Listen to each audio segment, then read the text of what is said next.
So planar canopy or planar canopy system, we call them. Essentially, it's a tree that has two horizontal cordons, and off each cordon come 5 upright fruiting shoots, if you like, or fruiting stalks. Cordons are about 800 mils above ground, and the uprights they go up to about 3 meters or 3.5 meters. It's a very narrow system, so it's only about 0.5 meter wide, the canopy, but 3 meters long. Each cordon is about 1.5 meters. So we have a tree spacing in the orchard of 3 meters between trunks. Commercially, we're talking about 2 meters between rows, and that equates to a tree density of about 1,700 trees per hectare, which is around about half what we're currently planting in other 2D systems. We know that if we can increase light interception over an orchard, then we can increase productivity. The second part of that equation is that we have to increase light penetration into the canopy. Otherwise, we have dark areas and light areas. We have poor quality fruit in parts of the canopy and good quality fruit in other parts of the canopy. So with this system, what we've tried to do is firstly increase light interception at a whole orchard level, and we've gone from around about 60% in a conventional system to about 85% in these planar systems. And the second thing is because the upright fruiting shoots are fairly wide apart, and we only really have spurs and short shoots on them, it means that the whole canopy is very porous. And so we get light right into the bottom of the canopy, which means that the whole canopy is productive. And so we've been able to shift yield from around about 100 tons in a conventional system to 200, 180, 200, 220 tons per hectare in these systems, with around about 90% of the fruit in cartons, so actually high quality fruit. Improving canopy porosity, or the amount of light that can get into the canopy, is really important to retain the whole volume of canopy productive in a productive state, which means that we can get fruit-bearing structures all the way through the canopy. It means that fruit quality is not only higher generally, but consistent through the canopy, which improves our pack out, but also it reduces wastage.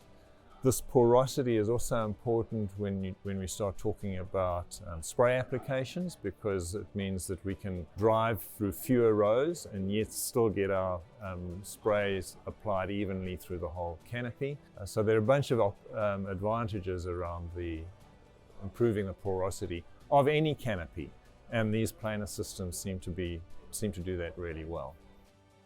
Real yields are really important, but what we're really interested in is getting fruit into a carton.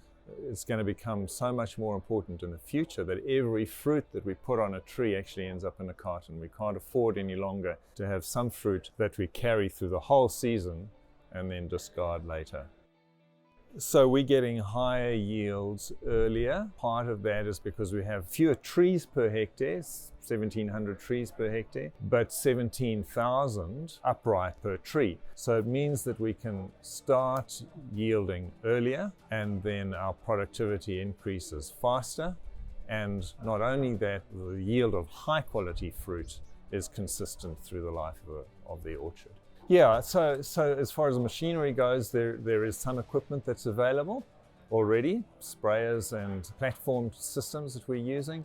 There's a huge shift to changing the equipment that's available in orchard systems as well. If we're thinking about robotics in the future, or assisted human picking and that kind of thing, we're going to have to shift to planar systems of some form, and that's probably not that far away.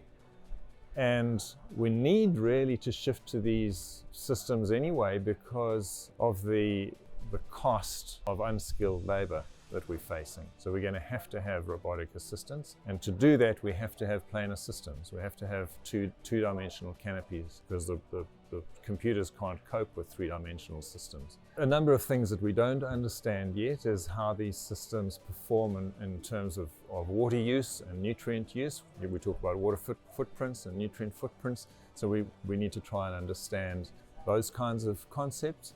We need to try and understand how they perform in different environments. So we've done a lot of work obviously in New Zealand and some work in other parts of the world. But with the shift in or projection in climate, what we're really interested in is the resilience of these systems in new climates and under higher temperatures, under drought stress situations, how cultivars and rootstocks can help us understand that.